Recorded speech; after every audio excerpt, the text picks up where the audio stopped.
In the current video tutorial, we will explore the steps to configure the inputs of an XPS 16K or XPS 16KD amplifier and route to power outputs using RDNet.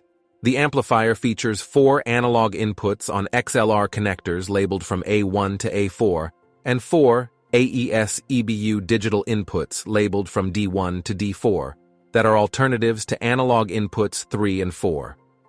The KD model is also equipped with 8 network Dante inputs labeled from N1 to N8.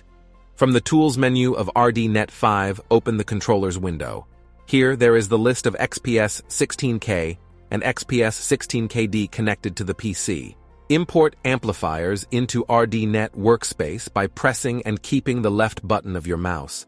The selected amplifiers will be surrounded by an orange frame. Now, keeping the left mouse pressed, drag and drop the amplifiers in the workspace. A black window showing the RDNet task will appear. Please wait to load all the data. At the end, the window will automatically disappear.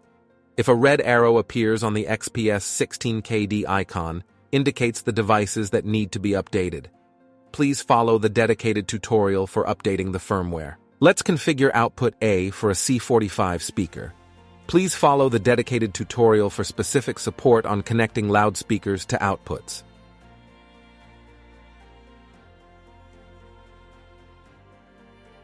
Double-tap the amplifier icon to access its properties. The physical in-out panel allows the configuration of inputs and output parameters. To enable or disable the AES EBU digital inputs, press the relevant button. Where the application requires a priority input that can be routed to power outputs over a GPI contact, select what input to elect by means of the drop menu. Gain can be adjusted, as well as polarity can be inverted. The Direct Mode button enables a DSP bypass strategy among AES EBU inputs and outputs with signal regeneration and negligible delay.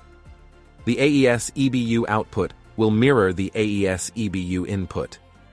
If not selected, using the dedicated drop menu, you can assign one of the available inputs to the selected AES EBU output. A test tone can be generated and routed to all power outputs by enabling the tone generator and selecting the suitable noise or tone. To configure inputs, routing to power outputs, access the routing panel. For each output, a main input and a backup input can be selected. Gain can be adjusted, and polarity can be inverted. The active input strategy can be configured by means of the routing mode drop menu. The active source is shown on the relevant panel. Force main mode routes the main inputs on the selected power output. Force backup mode routes the backup inputs on the selected power output. Mix mode sumsman and backup inputs.